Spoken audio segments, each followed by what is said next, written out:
Good morning to our dear QCX. I'm Divine Grace. You're watching QCN News, and we're coming to you from Quezon City. Today is February 26. We all know that aside from Spanish, we are also colonized by American. Also, they brought education to us, and they also taught us to manage our government, and according to history, they are the ones who gave us independence we sought for years that the Spaniards kept from us. But do Americans become really good on us, or is just an app? Today, our news is about Filipino grievances against Governor Wood by the Commission on Independence. But before we proceed, we have Miss Asiya for some feedback. Miss Asiya? Thank you, Divine. Good morning, QCians. I'm Asiya Hagan, and today I will share some fun facts about our news. Do you know who wrote the document about the Filipino grievances against Governor Wood? Well, it is not a work of an individual author, but it's a collective output of a group of Filipino politicians against him. But the draft of the document is written by two leading lawyers, who is Jose Abad Santos and George Mocobo. But why do they become against Governor Wood? We'll discover the story behind this as we dive deeper to our history. Back to you, Divine. Thank you, Miss Asiya. But who is Governor Wood? Why do Filipino politicians resent him? What did he do? I know we are all curious and have so many questions about it. So without further ado, let's call Miss Jamaica as she will discuss and further dive into the history of Filipino grievances against Governor Wood. So let's call our Miss Beautiful interviewer. Good morning, Miss Jamaica. Good morning, Divine. So today we will discover the history behind Filipino grievances against Governor Wood, and we will interview a historian and professor. So let's welcome Mr. J. Mark Grievances. Good morning, sir. Good morning, ma'am. Do you know the story behind Filipino grievances against Governor Wood?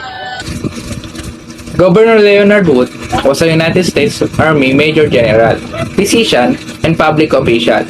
He served as the Chief of Staff of the United States Army, Military Governor of Cuba, and he was appointed by President Harding as the Governor General of the Philippines on 1921. Back then, we had an agreement to the America, which is the Jones Law. Jones Law is the first formal and official declaration of the United States federal government's commitment to grant independence to the Philippines. Governor Wood monitored closely the activities of the local official and checked their misconducts. He also rejected the numerous bills that the Philippine legislature passed and appointed American military men as officials under the executive branch, which is known as the Khaki Cabinet. He also strengthened the power and jurisdiction of the Governor General, as they were already reduced to being the Harrison period.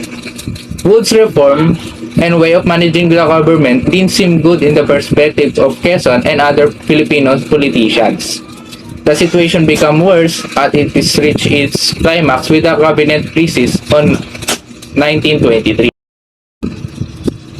The opposition towards Wood among Filipino officials began on July 21, 1923, when the Governor General decided to reinstate Ray Conley, who was the chief of the vice squad of the Manila Police Force and accused of taking money from gambling lords. The case was started by Mr. Almario, the mayor's secretary, who was presented a supposedly fabricated telephone conversation between Conley and some gamblers. Despite being acquitted by the court, Mayor Fernandez and Justice Secretary Jose P. Laurel were not satisfied and asked Wood for permission to investigate Conley. Wood refused and formed a board of government officials who was found Conley innocent and suggested his reinstatement. Conley, however, resigned after being cleared of bribery, but Wood discovered that he had a mistress and was dishonest. Mayor Fernandez and Secretary Laurel were offended by the board's decision and claimed that Conley was only acquitted because he was American. They both resigned, with Senate President Quezon and Speaker Manuel Rojas also stepping down in support of Laurel. Following these accusations against Wood increased and the Quezon and its allies reached out to the President Harding to explain their mass resignation. They also mentioned their intention to send a delegation to the US to discuss Wood's disrespect for the rights of the Filipinos. This document summarizes the dissatisfaction and anger of the Filipino officials towards Wood policies and actions. More than a quarter of century has elapsed since the Philippines came under the American flag, an emblem of freedom, not of subjugation, a symbol of altruism, not of selfishness or greed. American sovereignty was implanted in our country with the avowed purpose of training us in the art of self-government and granting us independence. Our good, not her gain, was to be America's aim. Our country was committed to her trust to be conserved and developed for the benefits of our people.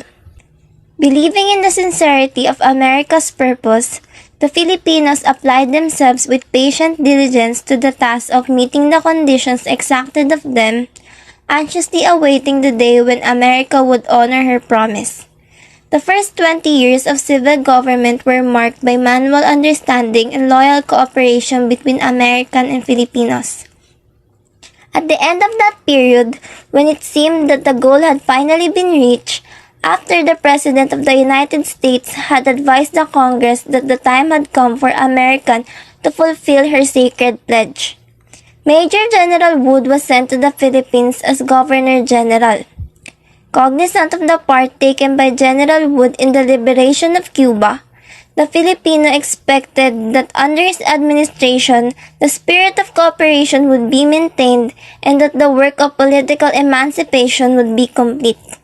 Contrary, however, to our expectations, his conduct of the government has been characterized by a train of usurpations and arbitrary acts, resulting in the curtailment of our autonomy, the destruction of our constitutional system, and the reversal of America's Philippine policy.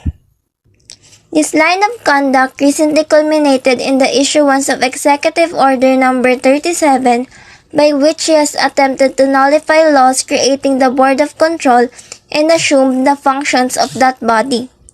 The gravity of this last step is the more evident when we recall the series of usurpations theretofore committed by him. He has refused his assent to laws which were the most wholesome and necessary for the public good. He has set at naught both the legal authority and responsibility for the Philippine heads of department. He has substituted his constitutional advisors for a group of military attaches without legal standing in the government and not responsible to the people. He has reversed the policy of Filipinizing the service of the government by appointing Americans even when Filipinos of proven capacity were available. He has obstructed the carrying out of national economic policies duly adopted by the legislature merely because they are in conflict with his personal views. He has rendered merely perfunctory by the power of legislature to pass the annual appropriation law by reviving items in the law of the preceding years after vetoing the corresponding items of the current Appropriation Act in flagrant violation of the organic law. He has made appointments to position and authorized the payment of salaries, therefore after having vetoed the appropriations for such salaries. He has used certain public funds to grant additional compensation to public officials in clear violation of law. He has arrogated unto himself the right of exercising the powers granted by law to the Emergency Board after abolishing said board on the ground that its powers involved an unlawful delegation of legislative authority. He has unduly interfered in the administration of justice. He has refused to obtain the advice of the Senate in making appointments where such advice is required by the Organic Act. He has continued in office nominees whose appointments had been rejected by the Senate. He has usurped legislative power by imposing conditions on legislative measures approved by him. He has, in the administration of affairs in Mindanao, brought about the condition which has given rise to discord and dissension between certain groups of Christian and Mohammedan Filipinos. He has, by his policies, created strained relations between resident American and Filipinos. He has endeavored on the pretext of getting the government out of business to dispose of all the companies capitalized by the government worth many millions of the people's money to powerful American interests. He has sanctioned the campaign of insidious propaganda in the United States against the Filipino people and their aspirations. He has attempted to close the Philippine National Bank, so necessary to the economic development of the country. He has adopted the practice of intervening in and controlling directly to its minute details the affairs of the Philippine government, both insular and local, in violation of self-government. He has insistently sought the amendment of our land laws approved by the Congress of the United States, which amendment would open up the resources of our country to exploitation by predatory interests. Not content with this and other arbitrary acts, the Governor General has recently promulgated Executive Order No. 37, declaring that the laws creating and defining the powers of the Board of Control, which is authorized to vote the stocks owned by the government in certain private corporations, are absolute nullities. In the same order, the Governor General also announced his purpose to exercise solely and by himself the powers and duties developing upon said board. This executive order is purported to be based on an opinion rendered by the Judge Advocate General of the United States Army and the confirmatory opinion of the Acting Advocate General on November 7. Despite its fact, he has found it convenient to withhold the publication of his order until November 10, a few hours after the legislature had adjourned, thus depriving the legislature of the opportunity to consider the matter. The laws creating and defining the powers of the Board of Control have been enforced and acted upon by the present Governor General and other officers of the government for a number of years, and they have neither been repealed by the legislature, annulled by Congress, nor declared unconstitutional by the courts. To hold that Governor General by a mere executive order can set them aside is to subvert the whole system of constitutional government and destroy the theory of separation of powers which the Governor General has always been so intent in upholding. In the face of this critical situation, we, the constitutional representatives of the Filipino people, met to deliberate upon the present difficulties existing in the government of the Philippine Island and determine how best to preserve the supremacy and majesty of the laws and to safeguard the rights and liberties of our people. Having faith in the sense of the justice of the people of the United States and inspired by her patriotic example in the early days of history, do hereby, in our behalf and in the name of Filipino people, solemnly and publicly make known of our most vigorous protest against the arbitrary acts and usurpations of the present Governor General of the Philippine Island, particularly against Executive Order No. 37. The consciousness of our sacred and inescapable duty to our country and our sense of loyalty to the people of the United States constrained to denounce the foregoing act of the present Governor General as arbitrary, oppressive, and undemocratic. We appeal to the judgment and conscience of the American people in justification of our stand and for the vindication of our rights. So that's the interesting story behind that document. Thank you for that wonderful information, Sir J. Grievances. Back to you, Divine. Thank you, Miss Jamaica. So, in 1923, Filipino officials expressed a strong opposition to Governor General Wood's decision to reinstate a police chief accused of corruption.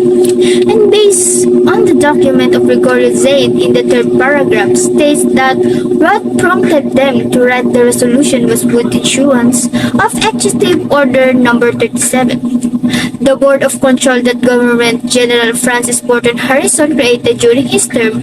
This development stripped the power of Filipino legislator to oversee the sale and management of the government-owned and controlled corporation.